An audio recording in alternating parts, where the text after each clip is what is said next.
looking for contact from Jermaine O'Neal, got a piece of it. Wade, oh, a facial! Yes, and a foul! Oh, Wade, what a play! Wow. Oh, wow! That was just a great move. He played the game with a physicality few guards of his era were capable of, and combined skill and toughness in ways few players any position ever have. The only thing longer than the list of bumps and bruises he endured throughout his surefire Hall of Fame career is the stack of accolades and championships he earned. From Chicago to Dade County. Sorry, Wade County.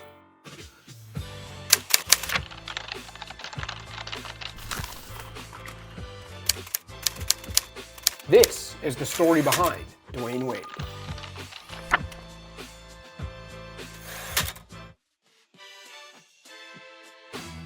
Dwyane, Y before A by the way, get it right. Tyrone Wade Jr. was born in Chicago to Jolinda and Dwyane Wade Sr. on January 17, 1982. Sr. gets the credit for hardening Wade on the court. My toughness on the court came from him knocking me down and not picking me up, Wade told the Washington Post in 2005 of one-on-one battles against his dad.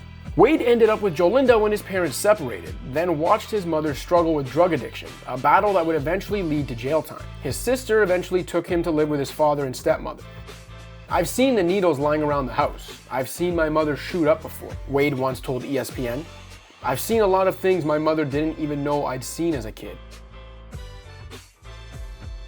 As an athletic youngster growing up in the shadow of the house that Jordan built, sports were a way out for Wade.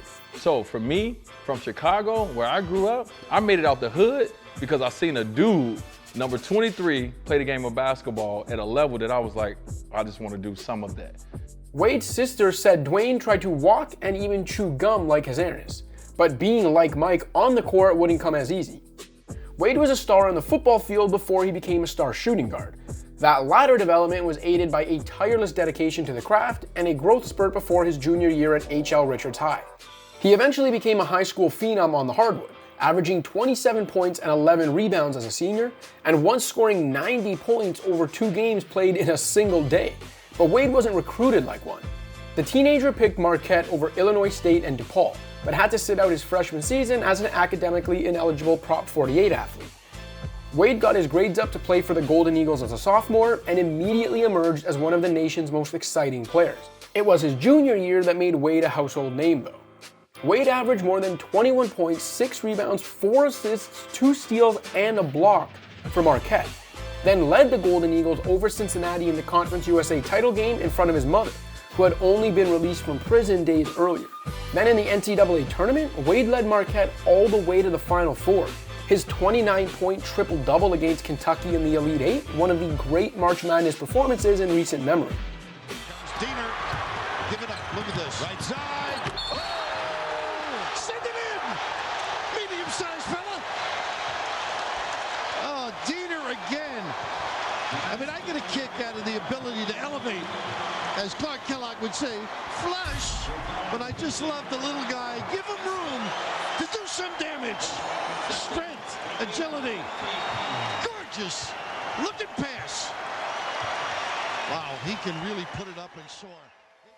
With his name being bandied about as one of the potential top picks in what would become one of the greatest draft classes in NBA history, Wade skipped his senior year to go pro, and the Miami Heat made an easy choice with the 5th pick of the 2003 draft. With the 5th pick in the 2003 NBA draft, the Miami Heat select Dwyane Wade from Marquette University. Though he remained in the shadows of LeBron James and Carmelo Anthony as a rookie, Wade's debut season also made it clear he was closer to the Big Two than he was to the rest of his draft class, as he averaged better than 16 points, 4 rebounds, 4 assists, and a steal for a Heat team that finished with a winning record.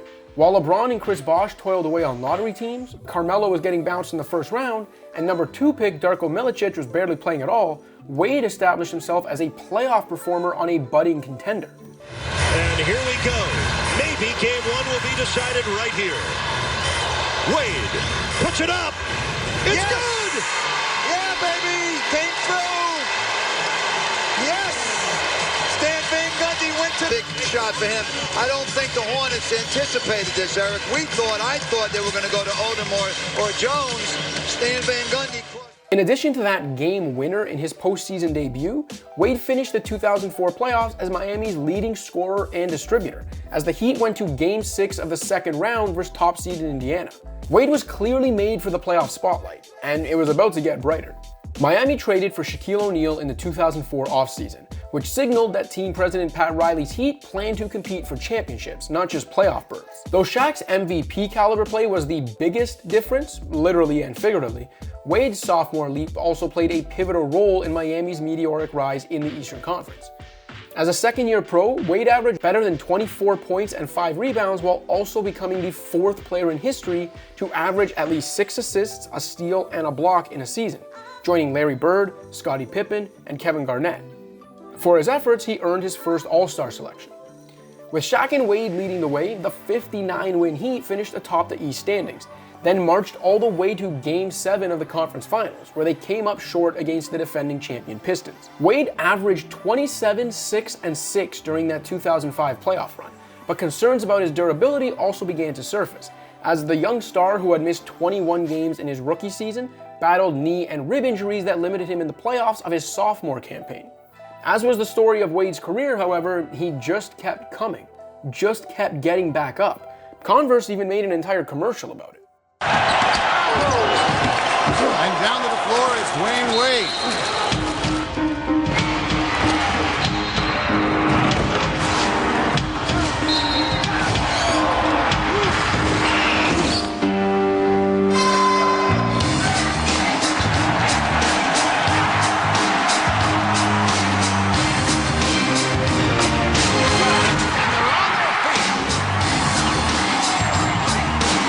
Wade and the Heat would not be denied in year 3. Miami very much became Dwyane's team as an aging Shaq had lost a step and had come up with a new nickname for his younger teammate.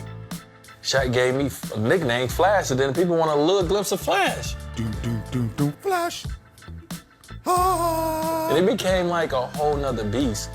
When he gave it to me, I ain't like it at first, but then he told the media, and then it started catching on. Midway through the season, Riley also came down from his executive perch to replace Stan Van Gundy on the sidelines. Wade turned in another prolific season to lead Miami to the number 2 seed despite Shaq missing more than a quarter of the year due to injury. He then put together one of the great playoff runs in league history. Flash fought through a hip injury to send his hometown Bulls packing in round 1, the Heat dispatched the Nets in 5 games in the East semis, then took down the 64-win Pistons in the East finals, with a flu-ridden Wade posting a double-double in the Game 6 clincher. The best was yet to come though, as Wade picked Miami up off the mat down 2-0 to Dirk Nowitzki's Mavericks in the finals, with the Heat rallying back from 12 down with 9 minutes remaining in Game 3. The rest of the series became the Dwyane Wade show.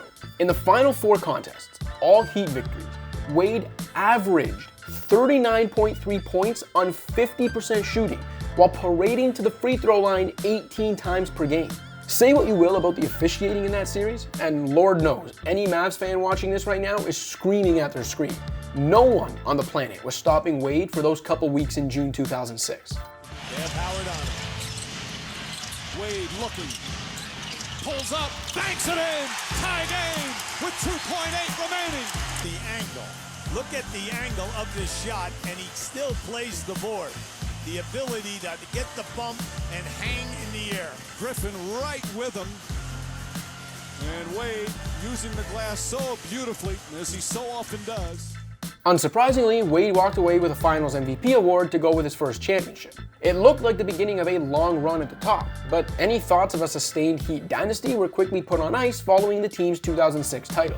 Wade's body continued to betray him, as he played just 51 games in each of the 2 seasons following his first title. Dwyane Wade holding either his elbow or his shoulder as Battier goes to make the pass. In fact, he's in so much pain, even though it's a apparent shoulder or elbow injury, he leaves in a wheelchair. Meanwhile, Shaq continued to fade and couldn't help a hobbled yet resilient Wade take a single game off Chicago in the first round of the 2007 playoffs. He then asked out and got his wish with a trade to Phoenix midway through a terrible 2007-2008 season in Miami. Wade, meanwhile, underwent off-season shoulder and knee surgeries following that early postseason exit, but Jumper's knee continued to plague him throughout a miserable 2007-2008 campaign. With a 15-win Heat team racing towards the bottom and Shaq now out of town, Miami shelved Wade in an effort to get the real Flash back the following year. It worked. After missing an average of 21 games per season over his first 5 years as a pro, Wade missed a combined 8 games in years 6 and 7. Seasons that followed a triumphant summer spent winning gold with Team USA's Redeem Team in 2008. Though the 2008, 2009, and 2009-2010 seasons may not be the years most basketball fans remember Wade for, those who follow the superstar's career closely know those 2 seasons were undoubtedly his best, and some of the best all-around basketball any shooting guard not named Michael Jordan has ever played. Glenn Rice, 14 years ago. Here he comes! Dwyane Wade, another 2. He's got 55. Wade won the scoring title in 2009 and became the only player in NBA history under 6'5" to record 100 blocks in a season. He was named All-Star Game MVP in 2010 and earned his second straight All-NBA first-team selection that season. Over those 2 years, Wade averaged 28.4 points, 7 assists, 4.9 rebounds, 2 steals, and 1.2 blocks, while logging more than 37 minutes per game to lead underwhelming Heat squads to back-to-back playoff appearances. Though he never finished higher than 3rd in MVP voting, Wade's impact was as obvious on paper as it was to the naked eye, as Miami performed nearly 14 points per 100 possessions better with Wade on the court as opposed to on the bench in those 2 seasons.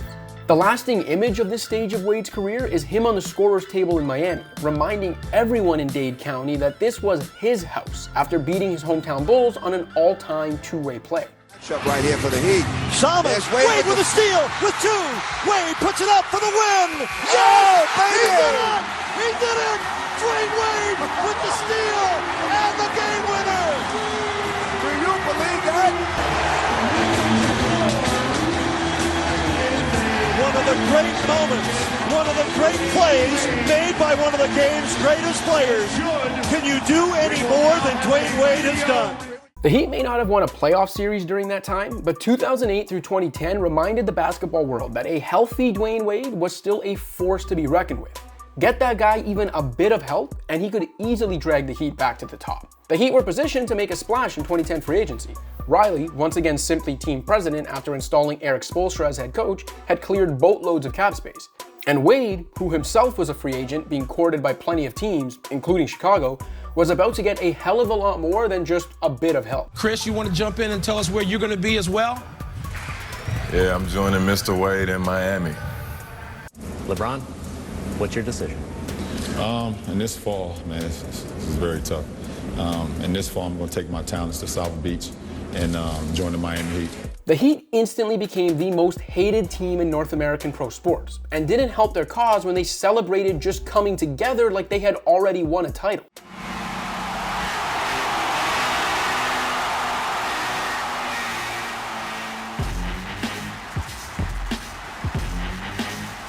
Much to the delight of the basketball-watching world, the Heatles got off to a slow start. But when they finally got going, Miami looked like the unstoppable force everyone feared they could be.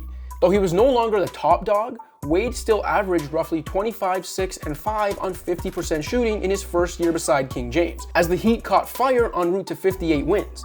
And man, did they look good doing it. The Eastern Conference playoffs provided zero resistance, as the Heat steamrolled through the Sixers, Celtics, and top-seeded Bulls while losing only 1 game to each. If there's a stain on Wade's legacy, however, it was the 2011 finals.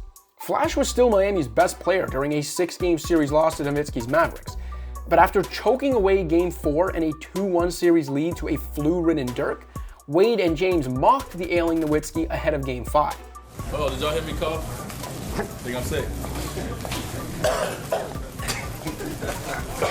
The Heat wouldn't win another game in the series, as Dirk led Dallas to 3 straight wins and an unforgettable championship. That was far from the last of Wade and the Heat, of course. Flash let James take the reins in year 2 of the experiment, and though Wade's numbers and games played began to slide again, the pace and space Heat ran roughshod over the rest of the league, winning back-to-back championships, a run that included a 66-win season and a 27-game winning streak. Though Wade was no longer at his absolute best and missed 30 games between Miami's back-to-back title campaigns, he was still an all-NBA caliber star capable of seizing the moment. He dropped 41 points and 10 rebounds in the Game 6 clincher of a second-round series against Indiana in 2012. He recorded 6 steals to go with 32 points in a Game 4 finals win over San Antonio the following year. and posted 23 points and 10 rebounds in a Game 7 triumph a week later. That third and final championship in 2013 marked the end of Wade's prime. A year removed from another knee surgery, a variety of ailments kept Wade on the shelf for 28 games during the 2013-14 season, and his scoring average dipped below 20 points per game for the first time since his rookie year. In a 5-game loss to San Antonio in the 2014 finals, Wade averaged just 15 points. With James back in Cleveland, Wade managed to summon 2 more years of all-star production out of his aging body, and after missing the playoffs for just the second time in his career in 2015, the veteran even found some of his old postseason magic for a 2016 playoff run. Wants Kemba Walker to switch on him. Wade leans in, falling away, puts it in! Dwyane Wade does it again! And Charlotte has to call timeout. What a clutch performance from Dwyane Wade. Even with all the miles he has, still finding it within himself to knock down big shots.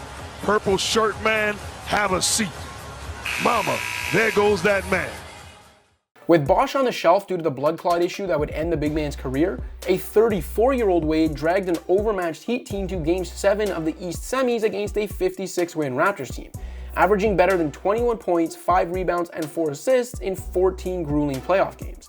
Wade stepping up when all looked lost surprised no one. What happened in the offseason that followed, however, shell-shocked Heat Nation.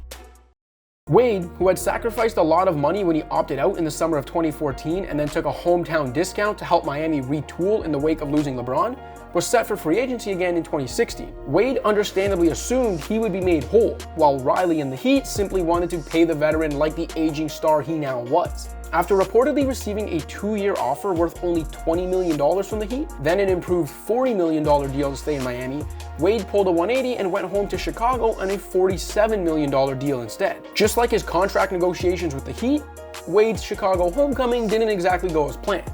He played in just 60 games, averaged less than 30 minutes for the first time in his career, didn't make an all-star team for the first time since his rookie season, and suffered a fractured elbow, while a shooting-starved Bulls team featuring Wade, Jimmy Butler, and Rajon Rondo went 41-41 before losing to Boston in the first round. Oh yeah, and at one point, Wade and Butler were fined and benched for publicly criticizing the team. Following a buyout reached with Chicago, Wade teamed up with LeBron again for the 2017-18 season, only this time in Cleveland and at a very different stage of his career. Wade's Cavs tenure was as bumpy as his ride with the Bulls, as he accepted a bench role for the first time in his career just a few games into the season, and the dysfunctional yet finals-bound Cavs shipped him back to Miami at the 2018 trade deadline. The fact Wade and Riley had recently made amends likely greased the wheels for the Miami homecoming. Whatever fueled it, Wade being back in Miami just felt right.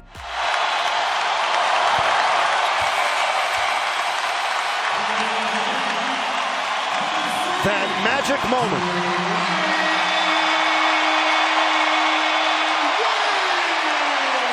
In the Heat's only playoff victory later that spring, Wade came off the bench to score 28 points on 11 of 16 shooting. Highs like that were getting fewer and further between though, and Wade announced that the 2018-19 season would be his last. Ironically enough, Wade and old nemesis Nowitzki shared farewell tours that season, and were both made honorary All-Stars to end their illustrious careers. Though Wade's season-long goodbye may not have had quite the same pomp and grandeur as Kobe Bryant's 3 years earlier, it was still a memorable one, with the Heat legend bringing soccer-style jersey swaps to the association. It also spawned one of the most emotional retirement ads you'll ever see.